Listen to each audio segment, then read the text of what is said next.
Atau dialog kami di Sapa Indonesia Pagi hari ini mengenai petisi penolakan IKN.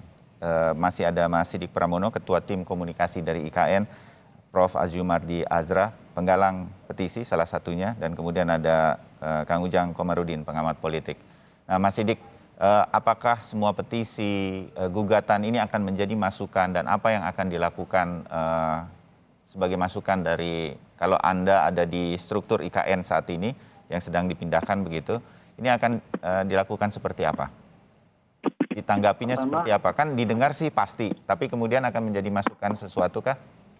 Ya, tentu pertama sebagai sebuah produk hukum, Undang-Undang IKN sudah ditetapkan dan pemerintah punya kewajiban untuk menjalankan itu. Kemudian yang kedua, tentu pemerintah sangat menghargai pertukaran gagasan, peraduan pendapat dari para tokoh-tokoh bangsa seperti Prof. Azu dan kawan-kawan. Tentu itu jadi masukan penting untuk mematangkan kebijakan yang akan dilakukan pasca penetapan Undang-Undang Ibu Kota Negara. Tentu kita juga tahu ada sejumlah peraturan turunan, ada sejumlah rincian dari rencana induk pembangunan Ibu Kota Negara, Ibu Kota Nusantara yang sedang disiapkan oleh pemerintah. Tapi sekali lagi kita tentu membutuhkan dukungan dari seluruh pemangku kepentingan, seluruh komponen bangsa untuk menempatkan pembangunan Ibu Kota Nusantara ini sebagai sebuah langkah yang penting untuk melakukan perencanaan dan pembangunan kota yang lebih ideal untuk menjawab tantangan Indonesia ke depan. Dan kita harapkan tentu pembangunan Ibu Kota Nusantara ini akan menjadi pengukit yang penting pembangkit ekonomi, pertumbuhan ekonomi terutama dalam kondisi Indonesia yang sedang saat ini dalam kondisi yang tidak cukup baik secara ekonomi dan secara global juga tidak baik, dan ini justru menjadi pengukit untuk pertumbuhan ekonomi, menciptakan ekonomi yang lebih merata di seluruh Indonesia. Dan inilah kesempatan kita bersama-sama untuk sekali lagi memberikan jawaban atas prasangka dari pandangan-pandangan yang dianggap Indonesia tidak peduli lingkungan, juga tidak konsen terhadap pertumbuhan yang lebih merata. Ini kesempatan kita semua untuk bersama-sama terlibat dalam menciptakan, membangun Ibu Kota Nusantara. Dan sekali lagi ini program yang dilakukan secara bertahap, jangka panjang, sampai 2045 seperti dinyatakan dalam undang-undang. Dan hasilnya mungkin tidak akan kita nikmati secara langsung. Mungkin juga tidak saya, Prof. Azumardi atau Kang Ujang atau Mas Bayu, tapi inilah kesempatan kita untuk memberikan tonggak penting bagi anak cucu kita generasi mendatang untuk mendapatkan masa depan yang lebih baik yang mana mereka berhak dapatkan dari negaranya. Dan tentu dukungan dari semua pihak penting untuk menciptakan Ibu Kota Nusantara yang baik. Saya rasa begini Mas Sidik, kan kalau saya mewakili teman-teman saya kalau diskusi soal IKN begitu ya, sejak waktu itu RUU-nya disahkan jadi undang-undang kan sempat rame kita berdiskusi lah, walaupun lewat WA Group begitu. Kita setuju sih sebetulnya ibu kota ini satu waktu memang harus dipindahkan begitu. Nah, saya mengerucut, ini juga yang disampaikan oleh para penggagas petisi termasuk Prof. Azu begitu, dari beberapa artikel yang saya sarikan, bahwa ini bertahap pun kita setuju. Tapi seperti memaksakan diri istana pindah dalam 2 tahun dan nanti upacara 17 Agustusan 2024 itu sudah dari sana. Nah, ini yang kemudian menuai kalau kita sebut kontranya masyarakat di situ. Ini lagi COVID saja sudah punya utang. Ini pemahaman masyarakat biasa aja, utangnya aja pemerintah Indonesia sudah begitu besar gara-gara COVID. Belum lagi kita pulih, kita sedang berupaya untuk pulih begitu, tapi ini ada proyek besar lagi yang kemudian harus dilakukan. Kan ada prioritas gitu. Kalau kita rumah tangga aja prioritasnya mana nih? Menyembuhkan orang tua kita dulu yang sedang sakit atau kita beli handphone baru, kira-kira gitulah. Nah, semacam ini yang masih mungkin nggak sih Pak Jokowi terutama Pak Presiden bisa melihat ini sebagai kemudian pertimbangan rasa empati terhadap rakyat yang sekarang sedang berupaya bangkit dari COVID-19 ekonominya. Nah, itu masih memungkinkan nggak Mas Sidik? Mas Bayu, dalam konsep kebijakan tentu ada perencanaan, ada implementasi, tentu ada tahapan, dan dalam bagian itu tentu ada target yang harus dipatok. Karena kita tidak mungkin melakukan sesuatu tanpa visi, tanpa target, tanpa evaluasi juga. Dan Ya, tentu masukan dari semua komponen bangsa menjadi bagian dari proses kebijakan tersebut. hmm, Bahwa kemudian saat ini kita masih dalam kondisi pandemi, ya pemerintah tentu menyadari itu. ya, Dan kita juga harus sama-sama melihat bahwa pembangunan ibu kota Nusantara ini sekali lagi diharapkan menjadi pembangkit juga untuk pertumbuhan ekonomi ya, dan juga memeratakan pembangunan. Konsep Indonesia sentris tentu kita semua sepakat dan ini salah satu upaya dari pemerintah saat ini untuk mewujudkan wacana pemindahan ibu kota yang bahkan dari zaman Presiden Soekarno sudah muncul dan ketika kemudian ini mewujud dalam sebuah undang-undang dan akan diimplementasikan dalam pembangunan di lapangan tentu ini sama-sama butuh dukungan dari semua pihak tentu. ya. Saya mengerti kalau kemudian kita akan mendukung ini semua, tetapi kan seperti Kang Ujang katakan, Mas Sidik, mudah-mudahan semua aspirasi dari semua pihak, jangan cuma yang mendukung saja, tapi juga memberi masukan dari yang mengkritisi juga mudah-mudahan bisa diterima begitu. Ya. Satu Mas Sidik tadi yang kemudian juga mengemuka, bagaimana ini diyakinkan bahwa IKN ini tidak akan pakai bahasa istilah dari Prof. Azu, tidak akan mangkrak di kemudian hari. Kita panjang nih sampai 2045 dalam sebuah perencanaan begitu. Tapi di tengah-tengah itu kan bisa saja terjadi. Kereta cepat saja nggak mau pakai APBN, akhirnya pakai APBN juga di tengah-tengah. Nah, semacam ini kan mungkin terjadi begitu. Apa jaminannya bahwa ibu kota ini betul-betul nanti bisa pindah ke sana? Presiden akan berganti dalam 2 tahun. Pak Jokowi udah nggak mau lagi diperpanjang. Kalau Pak Jokowi terus, ini beda cerita kalau ini periode keduanya Pak Jokowi, kira-kira begitu. Tapi ini kan udah nggak mungkin Pak Jokowi jadi presiden. Presiden yang selanjutnya belum tentu se-eager, sesemangat Pak Jokowi untuk memindahkan ibu kota. Bisa pakai beragam alasan, karena saya punya proyek yang lain. Itu bagaimana menjaminnya, Mas Sidik?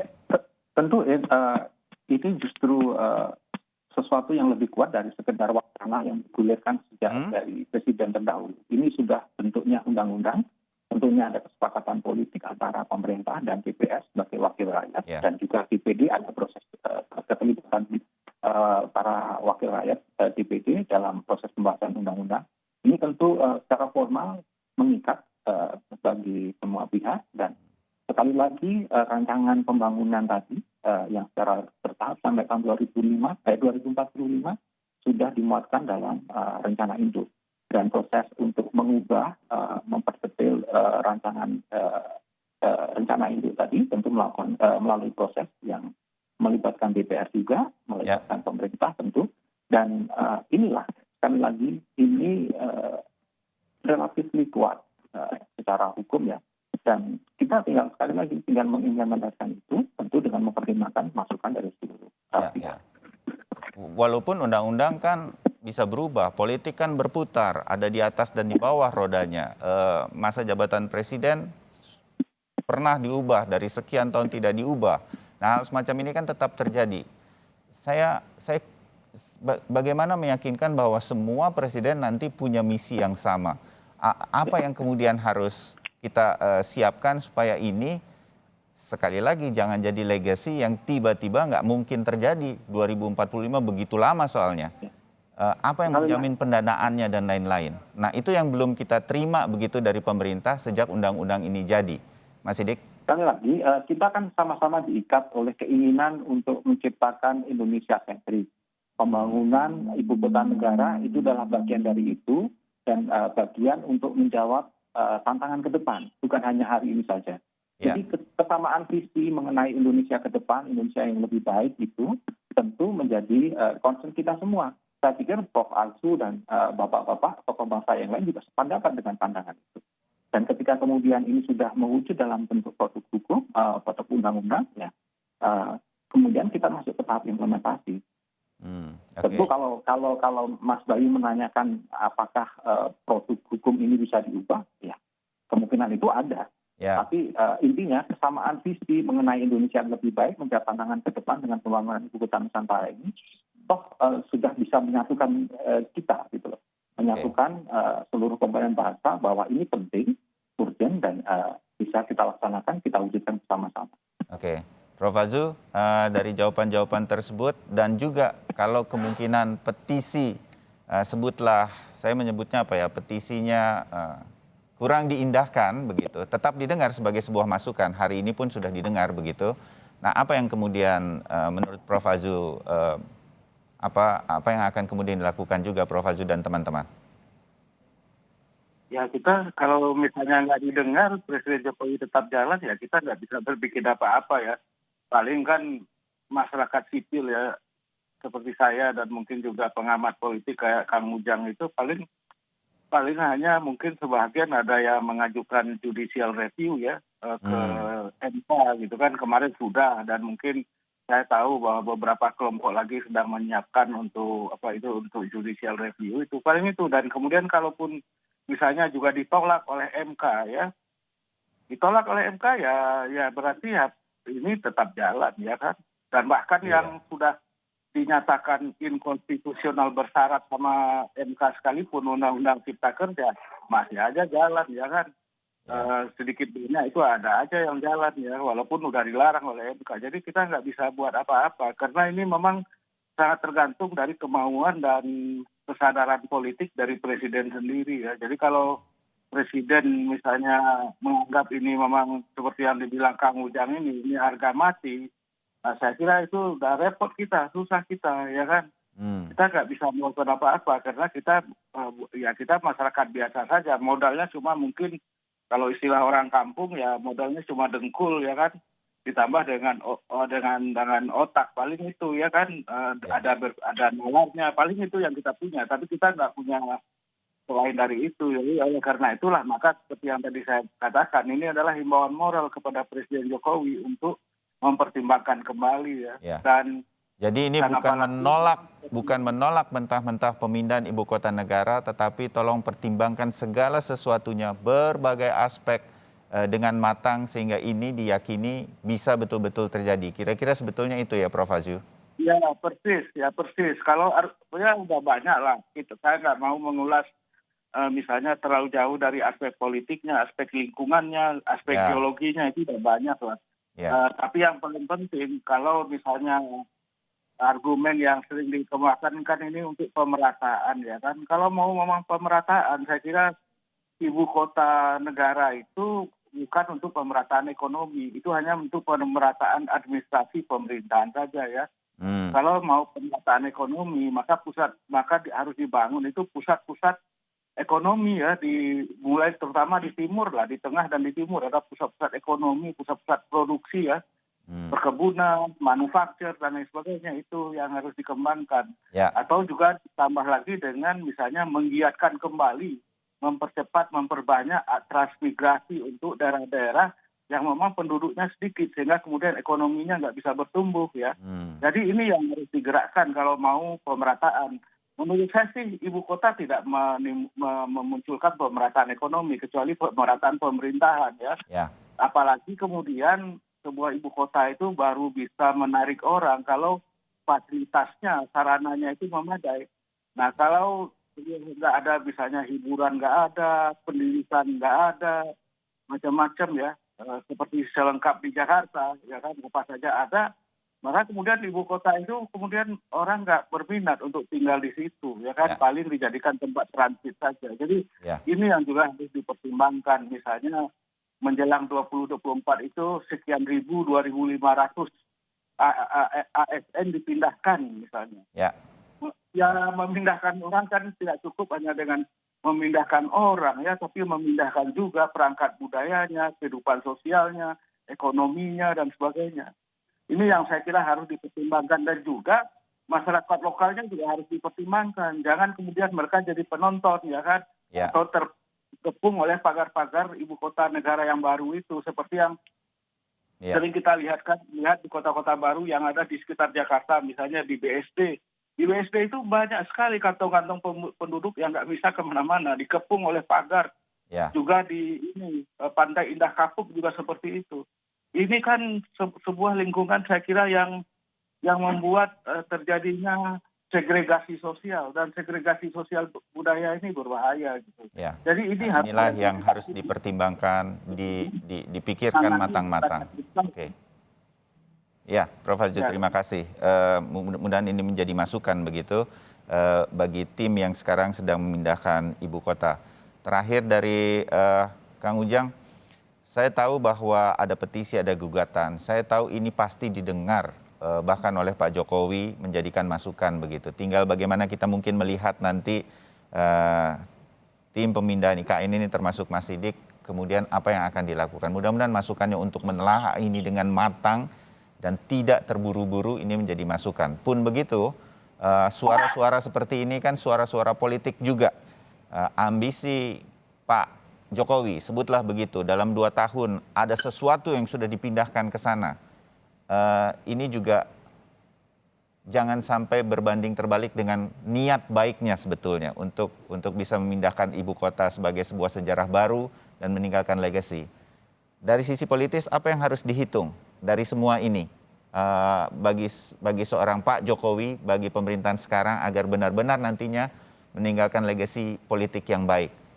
Kang Ujang. Yang pertama tentu karena ini undang-undangnya sudah diketok palu ya, sudah dieksekusi, ada dialog lah.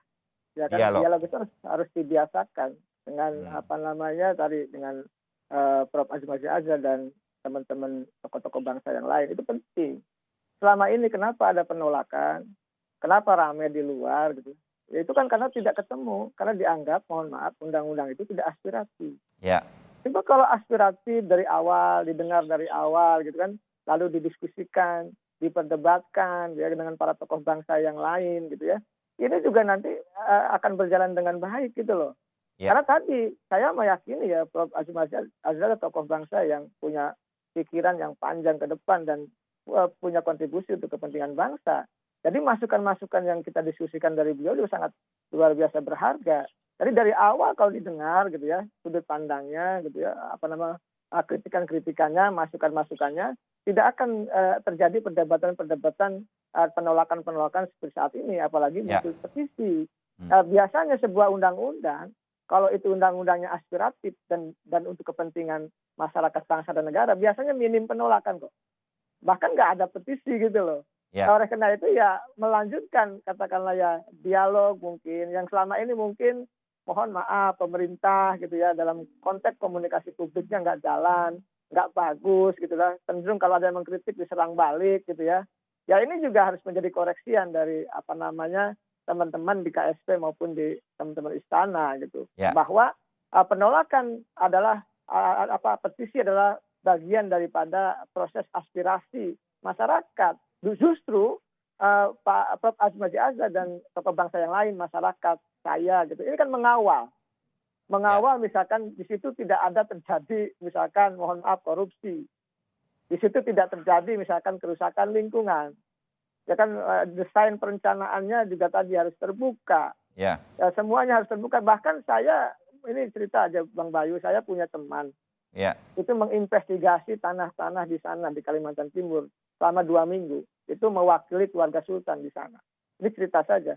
Ternyata saya buka tapi saya tidak sebutkan namanya ya. Ya. Ternyata tanah-tanah di sana juga milik para pengusaha besar, milik perusahaan-perusahaan besar, milik para politisi besar. Saya tidak sebutkan nanti saya pasti akan dilaporkan ini. Kita pernah dengar juga hal ini sebetulnya. Saya punya datanya Bang, saya punya datanya. Jadi maksud saya jangan sampai kepentingan rakyat, kepentingan bangsa dan negara yang diinginkan oleh Pak Jokowi ya termasuk oleh Pak Sidik ini membuat dimanfaatkan dan digunakan oleh mohon maaf kepentingan kelompok-kelompok tertentu. Ya, oke. Ya ini juga harus kita kawal. Jadi ini tentu diskusi yang berharga ya dari Prof. Azim Azhar, dari Bang Sidik dan Bang Bayu bahwa kita semua mengawal proses jalannya ibu kota yang baru ini Nusantara. Tetapi tadi kalau misalkan pukul dulu, eksekusi dulu, urusan belakangan ini menjadi repot. Ya. Jadi dialog-dialog juga